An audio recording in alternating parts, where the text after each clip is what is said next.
बिस्मिल्लाहिर्रहमानिर्रहीम। अस्सलाम वालेकुम रहमतुल्लाहि व बरकातुहू।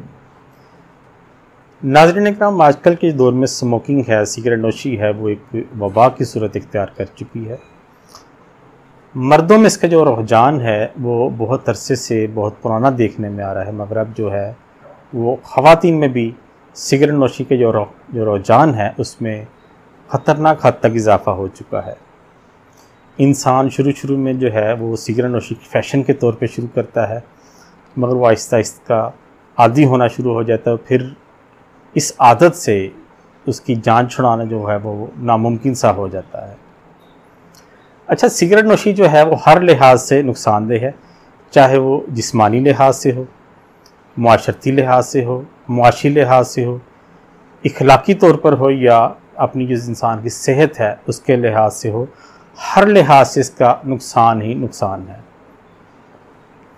स्मोकिंग करने वाले बंदा है, उसके हाथों से, उसके कपड़ों से, उसके मुंह से और बाज़ औक़ात उसके पसीना से भी मुस्तकिल स्मेल सी आती रहती है, जिससे ना सिर्फ के फैमिली मेम्बरान बल्कि दूसरे जो अजीज़ अहबाब दोस्त यार हैं वो भी डिस्टर्ब होते हैं और उससे मिलने से अवॉइड ही करते हैं।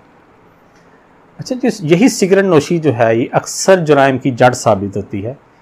इंसान इसी बुरी आदत की वजह से बुरे लोगों की सोहबत में बैठना शुरू होता है और बुरे लोगों की सोहबत जो है वो इंसान को जराइम के रास्ते पे ले जाती है, जहाँ से वापसी नामुमकिन नहीं तो मुश्किल ज़रूर हो जाती है।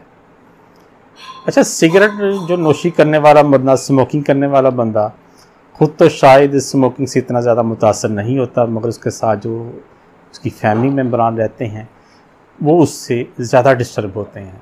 होता इस तरह है कि जिस कमरे में, जिस घर में बंदा बैठ के स्मोकिंग करता है, वो उसका धुआं जो है वो उस मकान की, उस कमरे की जो दीवारें हैं उस पर लगना शुरू हो जाता है, जमना शुरू हो जाता है। और ये जो धुआं जमा हुआ है ये ज़्यादा ख़तरनाक होता है। ये अपने अंदर से धुआं जो है ये गैस कार्बन मोनोऑक्साइड है वो खारिज करता रहता है, जो कि इंसान की सेहत के लिए नुकसानदेह साबित होता है। इसके अलावा जिस कमरे में बैठ के स्मोकिंग की जाती है, जिस बिल्डिंग में स्मोकिंग की जाती है, उसकी दीवारों से, उस माहौल से अजीब सी स्मेल आती है। तो आम बंदा जो है जो स्मोकिंग नहीं करता उसके लिए वहाँ पर बैठना नामुमकिन नहीं तो मुश्किल लाजमी होता है, यानी आवाज़ आ रही रहता है दूसरे लफ्ज़ों में कहें तो। अच्छा, अब देखते हैं कि स्मोकिंग इंसान की सेहत को कैसे डिस्टर्ब करती है। स्मोकिंग करने से सबसे पहले तो फेफड़े डिस्टर्ब होते हैं। जो कार्बन है सिगरेट का, उसका धुआं है वो फेफड़ों में, उसकी नालियों में जमना शुरू हो जाता है, जिससे सांस लेने में दिक्कत पेश आती है, इसकी रवानी मुतासिर होती है, खून गाढ़ा होना शुरू हो जाता है। इस गाढ़े खून को पंप करने के लिए दिल को ज़्यादा काम करना पड़ता है, ज़्यादा जोर लगाना पड़ता है। अच्छा, दूसरी तरफ इस दिल को ज़्यादा काम करना पड़ता है, जो ज़्यादा जोर लगाना और ओवर वर्किंग है, इसके लिए ऑक्सीजन की भी एक्स्ट्रा ज़रूरत पड़ती है। मगर स्मोकर का जो जिस्म होता है, उसका खून है, उसमें ऑक्सीजन का लेवल है वो स्टैंडर्ड का नहीं होता, उस मेयार का नहीं होता, जिससे जो हार्ट मसल्स हैं वो वीक होना शुरू हो जाते हैं।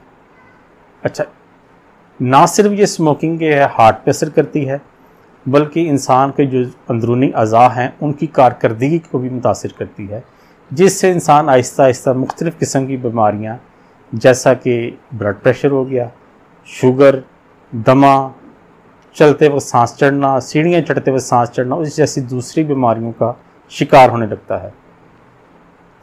अच्छा, ये बीमारियाँ होती हैं ये आहिस्ता आहिस्ता इंसान को जो कैंसर की तरफ ले जाती हैं।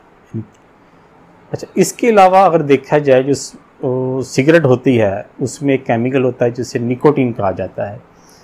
ये जो निकोटीन है ये इंसान के दिमाग और उसके जो आसाब हैं उनको इंतहाई डिस्टर्ब करता है, और ये जो डिस्टर्बेंस होती है इससे इंसान मुख्तलिफ़ किस्म की दिमागी अमराज वगैरह, असाबी अमराज है उसका शिकार रहता है। चिड़चिड़ापन इंसान की तबीयत में भी ज़्यादा होना शुरू होता है, उसकी क़ुव्वत फ़ैसला है वो भी मुतासर होना शुरू हो जाती है। अच्छा, अब हम इसके इलाज को थोड़ा सा डिस्कस करें। इलाज इसका बहुत आसान है अगर स्मोकर इलाज करना चाहता है, वगरना नहीं। इंसान की विल पावर है तो दवाइयाँ हैं, वगरना अगर इंसान खुद ठीक नहीं होना चाहता तो फिर दवाइयाँ कुछ नहीं करती हैं। अच्छा, करना इस तरह है कि एक चीज़ आती है दारचीनी।